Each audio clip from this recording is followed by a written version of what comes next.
47 different women my husband had been messaging. Dating, sleeping with. Lying to some conversations went back 3 years. Others were from last week. There was Whitney, who thought she was his girlfriend of 2 years. There was Priya, who believed he was separated and getting divorced soon. There was Jessica, who he'd apparently told he was a widower, whose wife died in a car accident.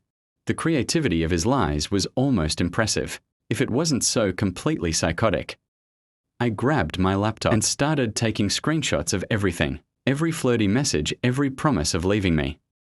Every lie about business trips that were actually romantic weekends. My marketing background kicked in, because this wasn't just about revenge anymore. This was about strategy. I organized the evidence like a military operation, creating folders for each woman with their conversations photos and the specific lies Theo had told them about our marriage. The more I dug, the angrier I got. But it was a cold, focused anger that felt dangerous. In the best possible way, there was Luna, who he'd met at a coffee shop and convinced he was single. There was Valentina, a client, who thought their affair was this forbidden romance, because he was trapped in a loveless marriage. There was even Sage, barely 22, who he'd met at a college bar and told he was only 28, and worked as a personal trainer. By noon, I had my master plan.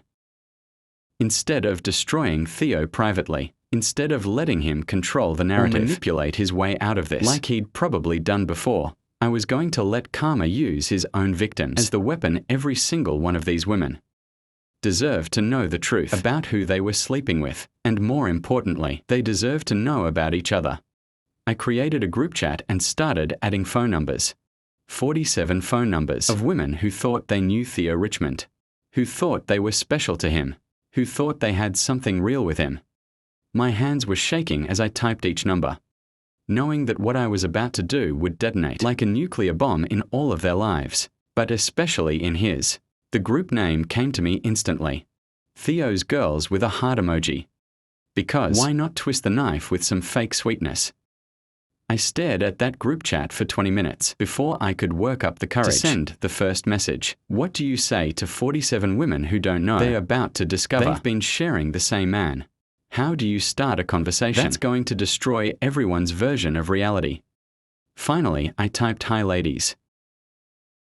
I know this is confusing, but we all have something very important in common.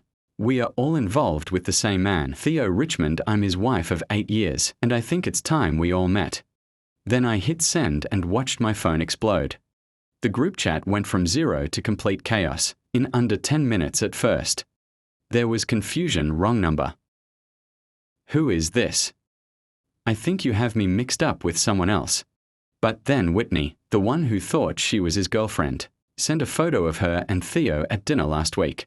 That's when the floodgates opened and my phone started vibrating so violently, I thought it might break. Wait. "That's my boyfriend," came from Priya, followed immediately by a photo of them at the same restaurant, different night. Then Jessica chimed in with, "He told me his wife died 3 years ago," and attached a screenshot of Theo's sob story about being a grieving widower. The messages were flying so fast I could barely keep up. 47 women, all realizing simultaneously that the man they trusted, the man they'd given their hearts and bodies to, was a complete fraud. But the message that stopped everyone cold came from a woman named River. "I'm 8 weeks pregnant with his baby." The group chat went silent for exactly 30 seconds. And then all hell broke loose. Women started sharing stories that painted a picture of manipulation so twisted it belonged in a psychology textbook. Theo had told Luna he was getting a vasectomy reversal because he wanted kids with her. He'd promised Valentina he was leaving me after the holidays. He'd convinced Sage that age was just a number and that they were soulmates, destined to be together forever. What started as my revenge plot became something bigger. These women weren't just angry at Theo anymore, they were furious at being treated like they were disposable, like their feelings and their lives didn't matter.